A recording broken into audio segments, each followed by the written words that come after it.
Okay, so now, without further ado, it is my pleasure to introduce today's first speaker, Tony Incalcaterra, Senior Vice President with Ipsos's Audience Measurement Team. Tony, you have the floor. Great. Thank you, Ellen. Appreciate it. And thank you all for attending today's webinar. Before we get started, I thought I should take a minute to introduce Ipsos Affluent Intelligence to those of you who might be unfamiliar with our work. We've been tracking affluent Americans' behavior and habits for almost 5 decades now. Throughout those decades, we've monitored the changes in the makeup of the affluent population.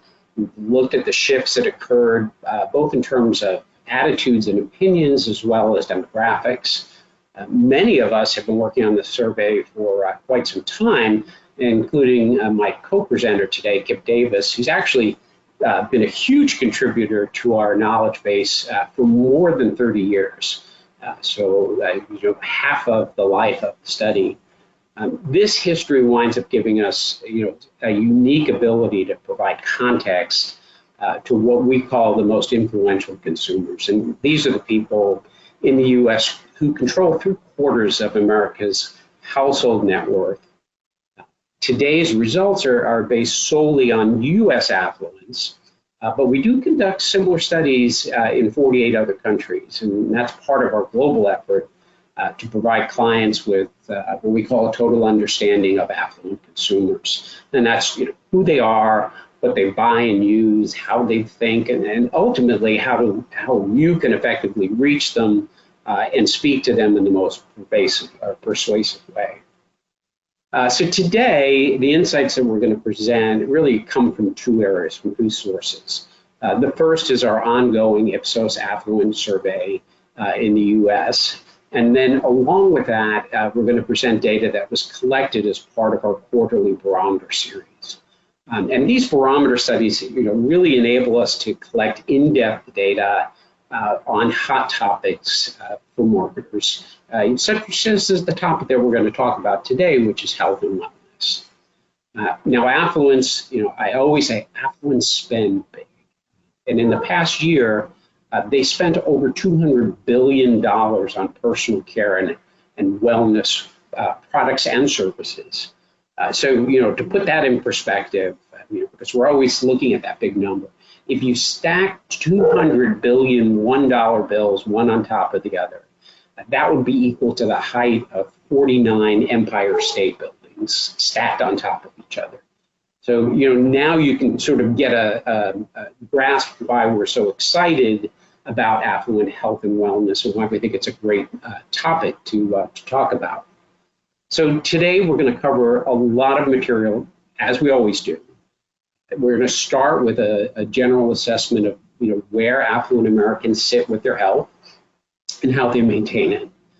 From there, Kip is going to focus on what we call the 3 key elements of health and wellness.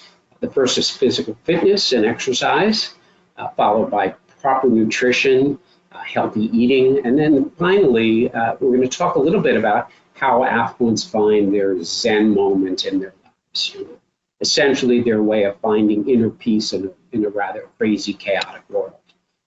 Kip is also going to discuss where affluents get their information about health and wellness. And then I'll come back and we'll spend a little time on the power of affluent influence, how they encourage and advise other people. From there, we'll end with our quote-unquote post-workout routine, that cool-down period, so that we can leave you with some final thoughts that we hope will summarize, really the most salient takeaways that will come from this session. So let's start off with a little stretching, a little warm-up, and look at this general assessment. So for many of our webinars, we focus on the financial muscles of affluents, what they've built up in their lives. And today we're going to take a different tack. We're going to talk about the ways in which affluents are flexing their physical muscles. So compared to the general population, affluents are much better educated. They have much better paying jobs that quite honestly require less physical exertion.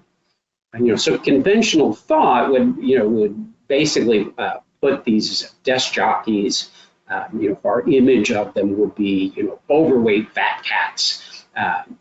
However, what we've really seen over the last 5 decades is that as that affluent population has changed, what has changed also is their philosophy of what is success in life. Success is more than just financial. It's about living a good life, and that includes the physical fitness aspect. Now, the good thing is, with their economic power, they can afford to purchase things or purchase services that are going to help them in that stead. So they're able to afford gym memberships. They're able to hire personal trainers and see good medical professionals. So let's move into the baseline reading of the physical fitness of affluents. Now, when we asked them to rate their overall health, and this was using a 10-point scale where 1 is not at all healthy, 10 is extremely healthy. What we found is that almost 2/3 of respondents rate their health as 8 or higher. And that's a big contrast between affluent adults and non-affluent adults. It's quite dramatic that only 4 in 10 non-affluents rated their health that high. Now, when we look further, what we do see is affluents that live in households with a net worth of $5 million or more say that they're extremely healthy. The correlation between wealth and health really shows up throughout the data, particularly when it comes to actually health-driven behaviors such as exercising and eating well. These are people, as I said before, who have achieved success and they really have a lot to live for. So therefore, it's important to them to make sure that the quality of their life, the physical quality of life, is as good as all of the other parts of their lives. Now, with better education, really comes the recognition that maintaining physical exercise or physical fitness through exercise and proper diet is critical. While not every affluent is going to curl 45-pound weights with some level of ease, we do find that nearly 6 in 10 consider themselves to be physically fit. Now, a significant minority of affluents, though, disagree with the statement that they consider themselves to be physically fit. So we do see that overall affluents are in, quote unquote, good shape. We know that they have extremely busy lives. Every piece of research that we've done over the years really shows that they're active, they work hard, they have busy family lives. Despite those time constraints that are really pulling them, the family and work obligations, we find that nearly 3/4 of them are telling us that they do find the time to exercise 3 or more times a week, which is a phenomenal number. Keep in mind that exercise itself is not necessarily a solitary or even an onerous pursuit. For many of them, it's really a combination of both staying fit and having fun, the sort of the social side of it. In fact, when we look at the data, close to half of all affluents participated in a team sport of some sort over the past year. And that's everything from flag football games to, with a family at Thanksgiving to company softball leagues. And frankly, for many of them now, it's a new phenomenon to me. It's the leagues of people that are taking up pickleball, of all things. Now, that said, the most popular team sport among affluents is basketball. And fully 1 in 4 of them played at least once in the past year. As we look at it, as I mentioned before, it's not just the physical aspect that's leading to health and happiness for affluents. It's really about finding the right balance between these 3 elements: exercise, healthy eating, and relaxation. And that's really the key to the whole concept of affluent health and wellness. So now Kip is going to take you through a closer examination of how affluents approach each of these three pillars, and we'll take a closer look. So over to you, Kip. Thanks, Tony. Now let's take a closer look at one of the key wellness pillars, physical fitness. Next slide, please.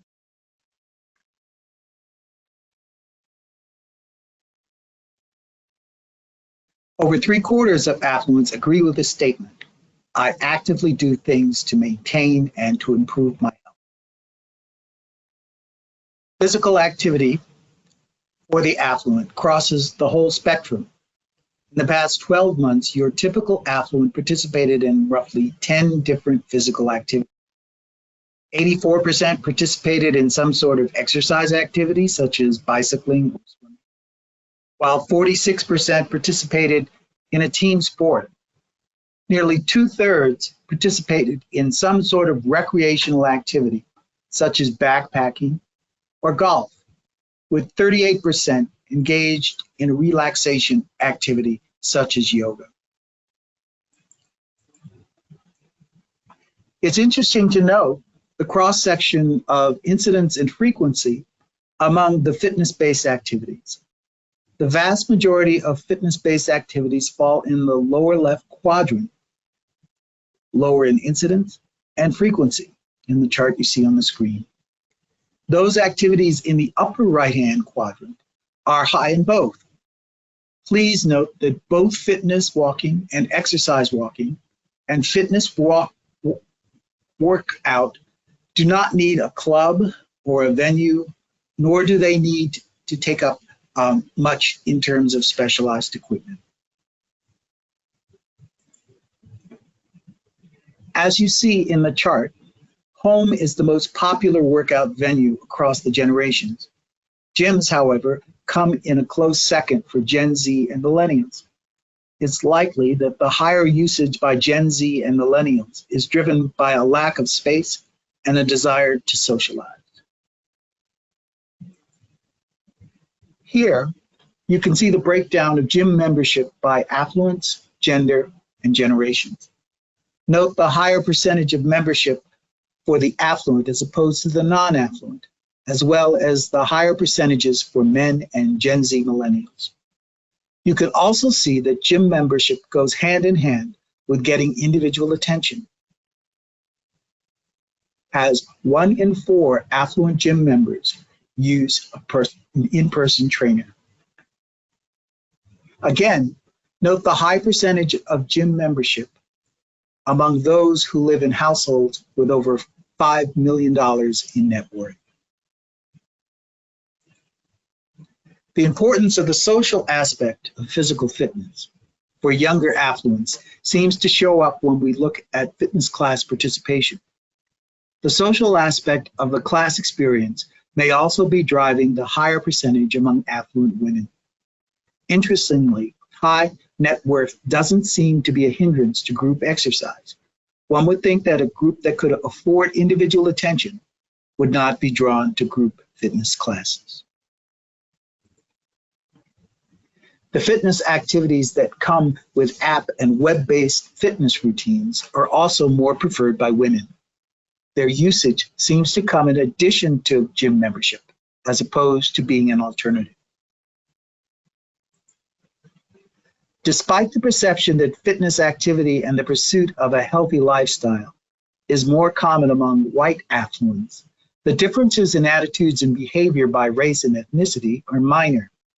AAPI affluents do, however, consistently have a slightly lower levels of agreement on all the fitness attitudinal questions, followed by Blacks and African Americans. What gaps that do appear in both perception and reality can provide marketers with a white space opportunity in every sense. Early on, we mentioned the importance of wealth as a significant determinant for perceived wellness and healthier behaviors.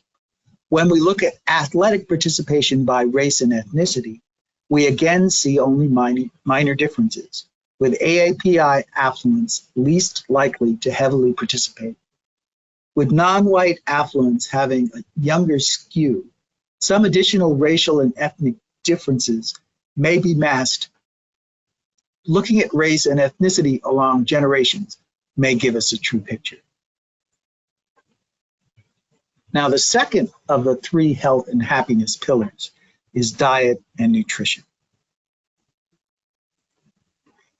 Similar to what we found when we looked at physical fitness, over 2/3 of affluents agree with the statement, "I make a special effort to maintain a healthy diet." Among the 2/3 of affluents who say that they avoid certain foods, personal choice and improving overall health are the top two reasons. Allergies and health conditions are tied for fourth at 11%. Artificial sweeteners lead the way as the type of food affluents most choose to avoid, followed by alcohol and shellfish. Avoidance of gluten and dairy, two of the more prevalent contemporary health culprits, come in significantly lower at 8% and 6% respectively. Affluents are not only limiting what food they eat, over half are also embracing the addition of supplements to their diet, with, on average, 4 supplements used weekly.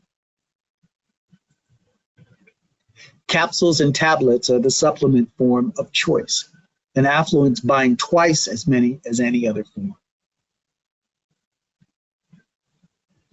Overall, general health is the most common reason affluents use supplements, similar to why they have eliminated certain foods from their diet. When looking at more specific health reasons, digestive health, joint and bone health, and support for skin, hair, and nails are at the top of the list. The third pillar of health and happiness for the affluent is emotional and mental health. As noted earlier in the physical fitness section, over 1/3 of all affluents meditate or do yoga. We see in this chart that worrying about things that are out of their control diminishes with age. Conversely, confidence in one's abilities and being able to handle stress increase with age. Age and life stage have a major impact on stress and the ability of the affluent to respond to it. Not only do older adults feel less stress and feel more confident, they view their mental health as less volatile than the younger generations. 90% of boomers and seniors state that their mental health has remained the same over the past 12 months, as opposed to 39% for Gen Z and 40% for millennials. Both of the younger generations state that their mental health has improved, perhaps a reflection of the end of the disruptions caused by COVID. With age, we see that the emphasis in terms of well-being shifts from the mental to the physical, with the mental peaking among millennials and the physical peaking among boomers and seniors. Now, having outlined the 3 components of health and happiness, let's turn to the sources of information affluents draw on to achieve their wellness goals.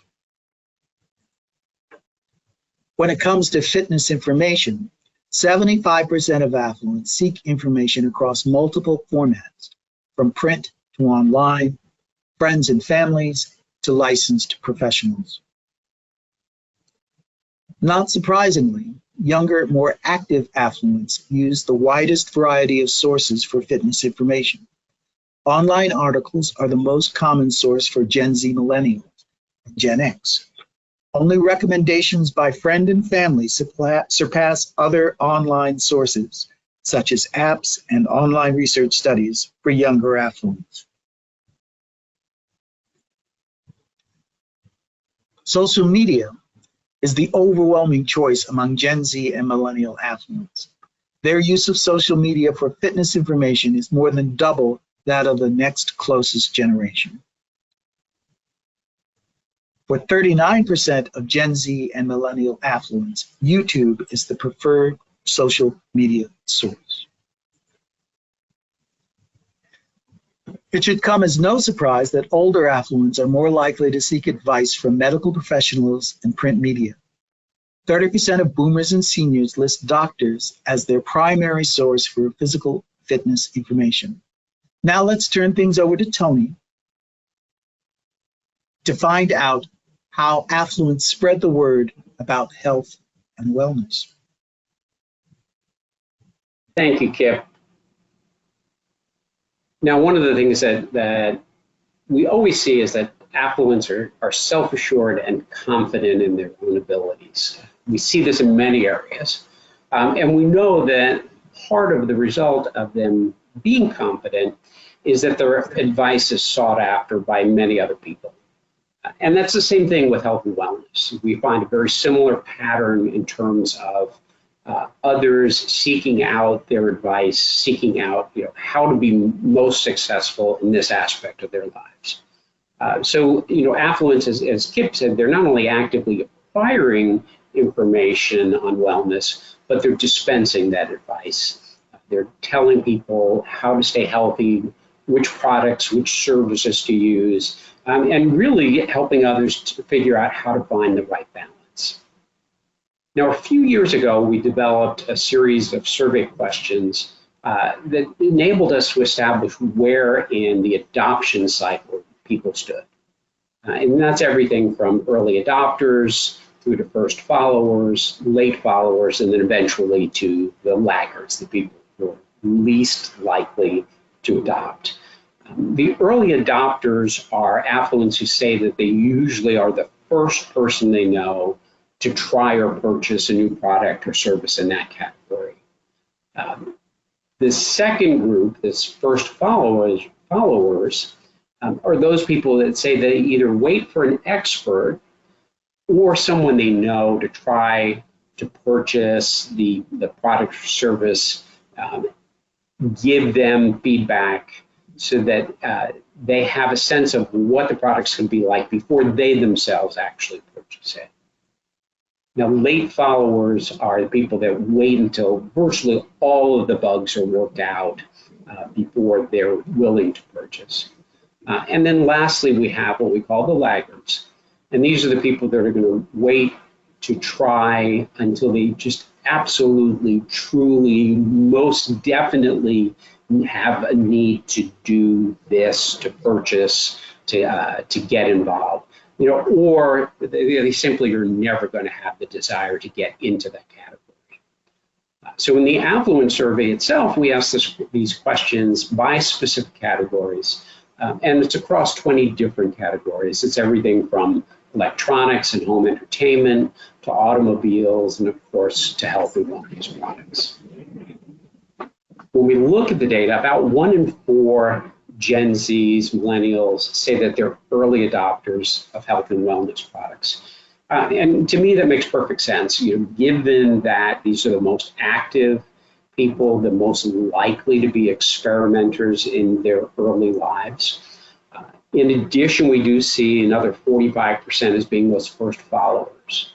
So between the two, between the early adopters and the first followers, essentially 7 in 10 Gen Zs and millennials are in those early stages of adoption. So they're critical to new product and new service introductions.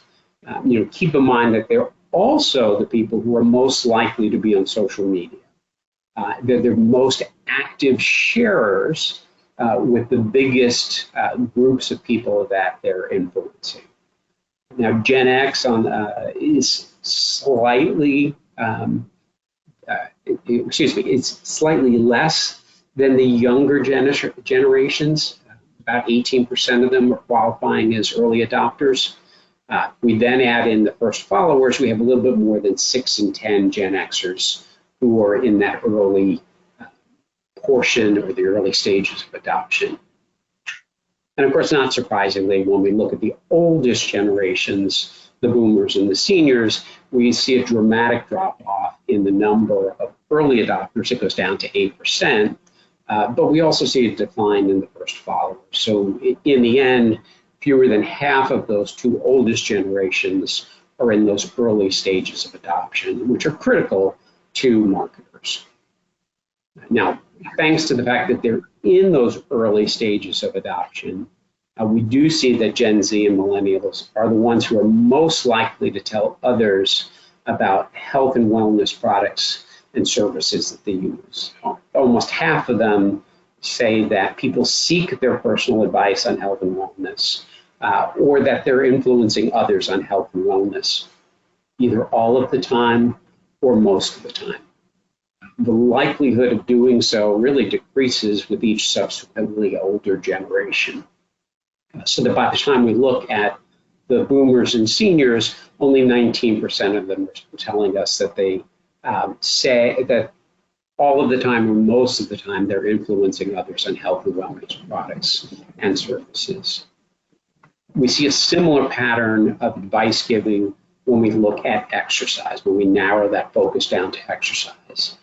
So just under half of the youngest two generations dispense advice on exercise, compared to barely 1 in 7 boomers and seniors. Again, that makes sense based on how active the younger generations are in physical exercise, how they are sharing information amongst their peers. This all follows quite closely. And even as we look at nutritional supplements, which don't require that level of physical exertion, we still see weaker results for advice giving. That's probably due to the complexity of the subject matter. So, whereas there's a difference between showing someone how to do a certain type of exercise, when you start talking about supplements and the interactions that they're having with food and nutrition, that subject matter gets quite a bit more complex. We examined advice giving about diets, nutrition, health and wellness professionals, and we found very similar patterns, that the youngest generations really are being most vocal about their experiences, and as it relates to health and wellness. So we believe in the end that these younger generations are the ones, because they're more social, they have a greater emphasis on physical appearance, and they're more apt to be on the social media platform where it's relatively easy to share those personal experiences. This is why we're seeing these differences between the generations. As I said, for marketers, these people represent the new wave of health and wellness evangelists. So it's critical to influence these influencers, because ultimately that has an effect that lingers and will bring the products further in the marketplace than where they are currently. Okay, so after all of this strenuous data lifting, and you can hear I'm out of breath, let's cool down. Let's highlight some of the key takeaways from today's webinar. So the first thing is, as with so many of the topics that we research, affluents really lead the way in terms of interest, participation, enthusiasm. These are highly successful individuals who work hard in most aspects of their lives. And that's including the pursuit of wellness. They've achieved much in their professional lives. They have a lot to live for. So it really does make sense that they want to remain healthy. They want to enjoy, having a vital life. Marketers, across many categories, really need to focus their message to affluents, specifically about ways that they can enjoy the fruits of their lives, how they can stay vital, and really lead very productive lives. Kip? Yeah. While there are some indications when we look at representation that the non-white affluent population may participate less in physical activity and a healthy lifestyle, advertisers should look for opportunities to create targeted messaging. African American and AAPI affluents truly offer marketers with a white space opportunity. Now, when we look at food and nutrition, affluents not only have a strong appetite for food, they have a strong appetite for healthy food. Nutrition and diet are equal partners with exercise in affluent search for wellness. Their desire for healthy food and supplement support are an important part of the recession-proof affluent lifestyle, and they are in constant search of more information on the latest nutrition and supplement trends. Tony? So, and as we said a number of times today, affluent health and wellness is about finding that right balance. It's between the physical health, the mental wellness. It's about making sure that all of those pieces are in place and they're enmeshed together. We know that affluents have a lot going on in their lives. Their coping with stress is really vital to maintaining that needed balance. So for marketers, messages that focus on things that will reduce stress in their lives, help them enjoy that full experience of life is going to go a long way in connecting with this critical market. This is particularly true among the youngest affluent generations, which are, as Kip had pointed out earlier, showing the highest levels of anxiety and are most likely, are the generation that's most likely to worry about things that are out of their control. Keep in mind that overall affluents are quite recession-proof, as we often refer to them. Compared to non-affluent households, affluents didn't really change their buying habits much during the worst of inflation that we saw over the last year and a half. This is a group that marketers can generally count on because they have the money, they have the ability to purchase these things. So in any case, we'd like to thank everybody. I think we might have a couple of questions that we're happy to answer. Kip, I think you're in charge of the questions that are coming in. Well, let me see what we have here. Okay. Is the information that we have US-centric, or does it cover affluence globally? So the information today is definitely US-centric. It is, we don't have similar information yet for the global audiences, although we do often have information on 48 other countries, just not, unfortunately, on the health and wellness aspect today. Great. Here's one more coming in. Do we have any data on pickleball and its rise in popularity over the last few years? Wow, that's a good question, because I keep hearing from friends of all ages about pickleball, and I've never played. I don't really understand it, but yes, we do have some information from the barometer. What did surprise me when I looked at the information, and I think it's about somewhere between 15 and 20% of affluents have played pickleball in the last year.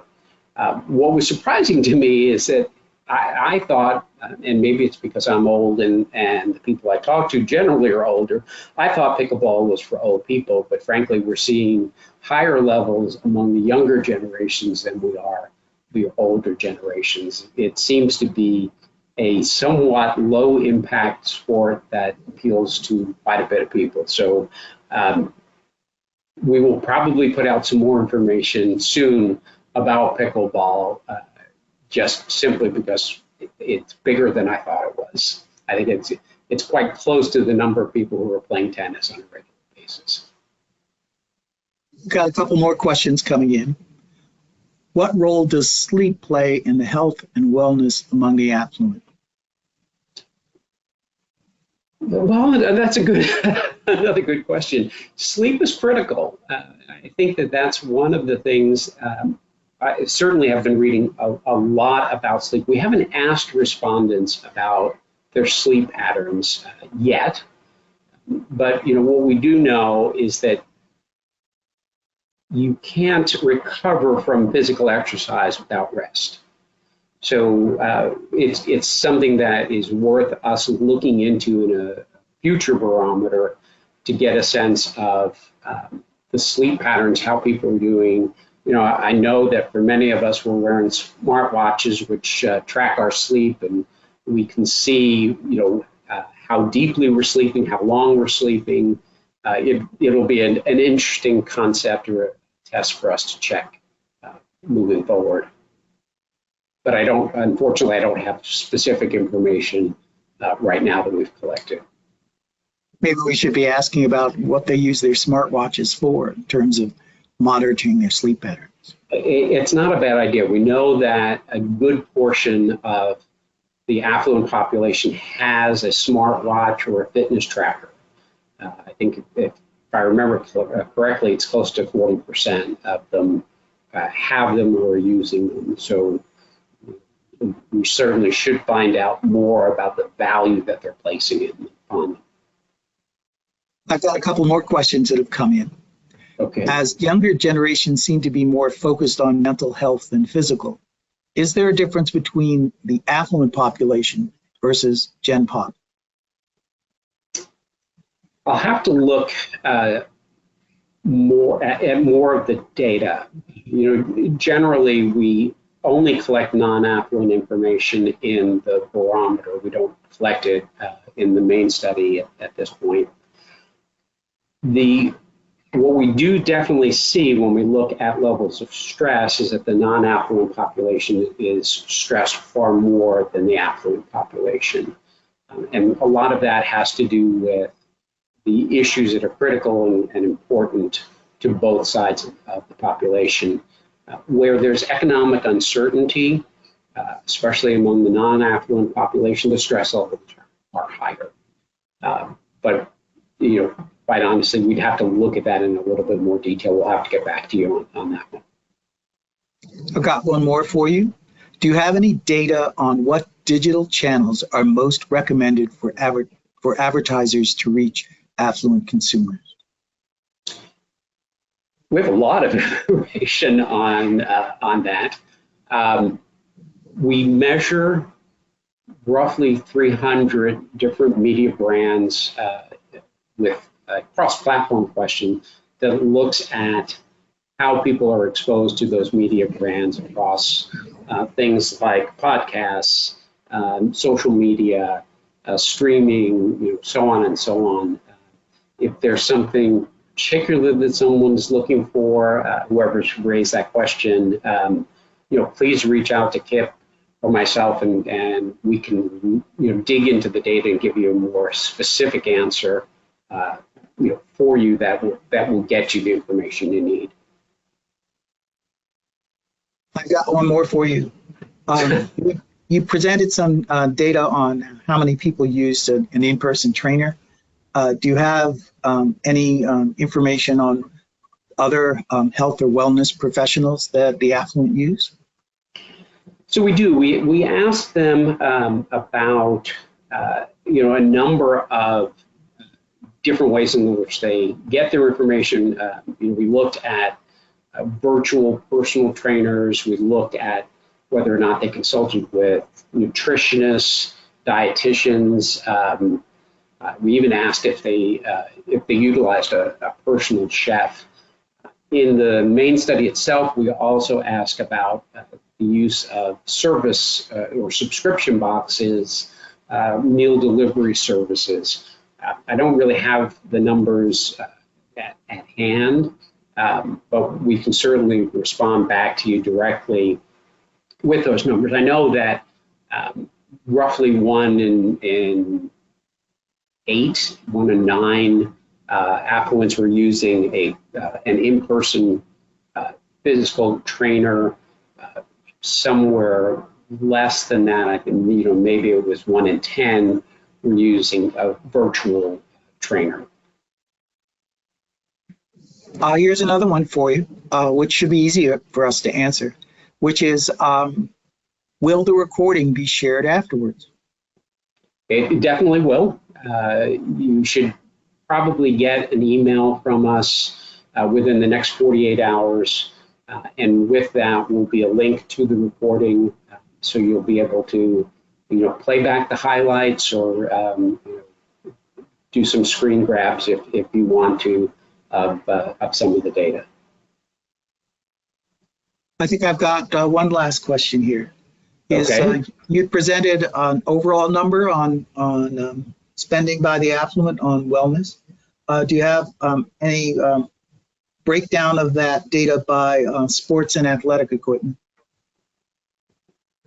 We do. I'll have to get, in order to give you the official numbers, I'll have to get back to you directly, but it is roughly about $100 billion in both, or rather for sports and athletic equipment.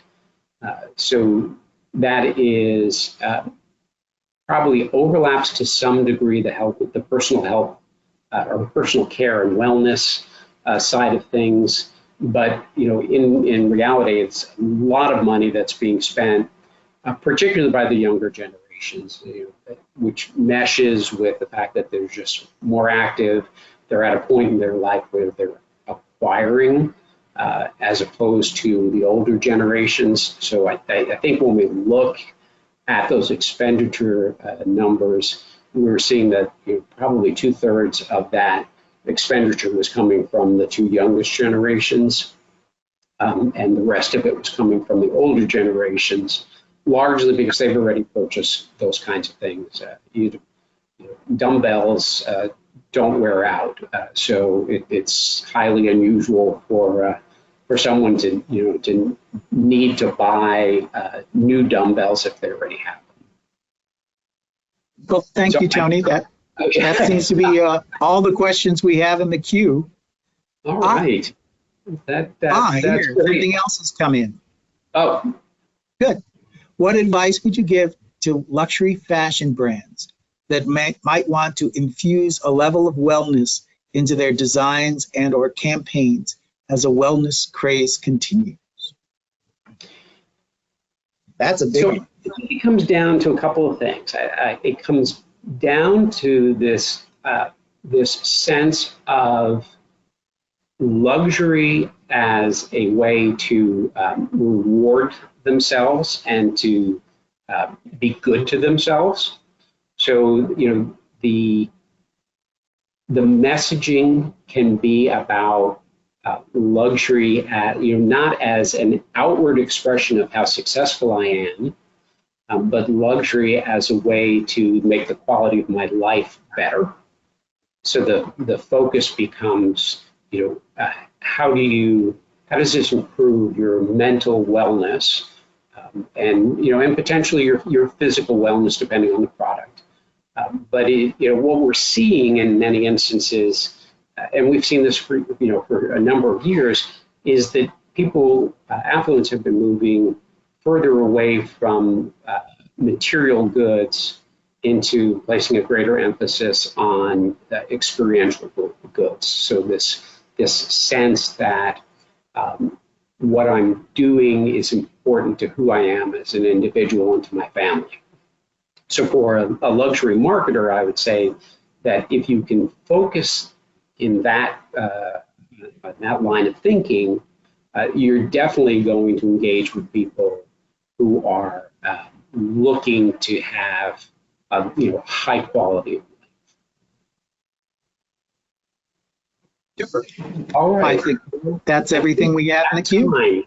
Yeah. So again, I just want to thank everybody for for joining us today. I hope that you found the data, the insights, both interesting and useful.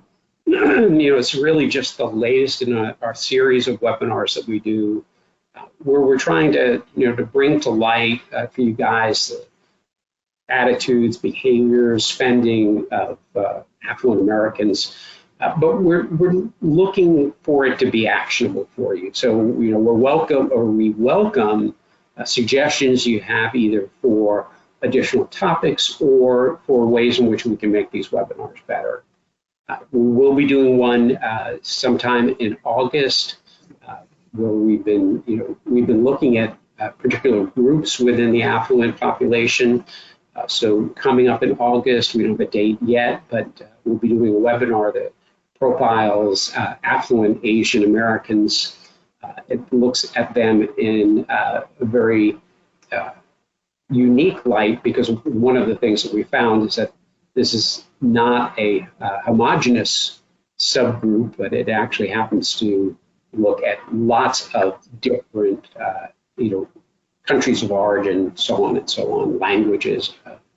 But in any case, in the meantime, please feel free to reach out to Kip or myself or any of the other people on the team if you've got additional questions. So Ellen, I don't know if you want to close off the webinar. Well, I just first want to thank you both, Tony and Kip, for today's excellent presentation and for the conversation that kept going with our attendees who really did take part in the Q&A session. If there's any more questions, please feel free to reach out to us directly. We're always happy to speak with you. But for now, that concludes today's webinar. Have a wonderful day, everyone. Thanks, everybody. Thanks. Take care.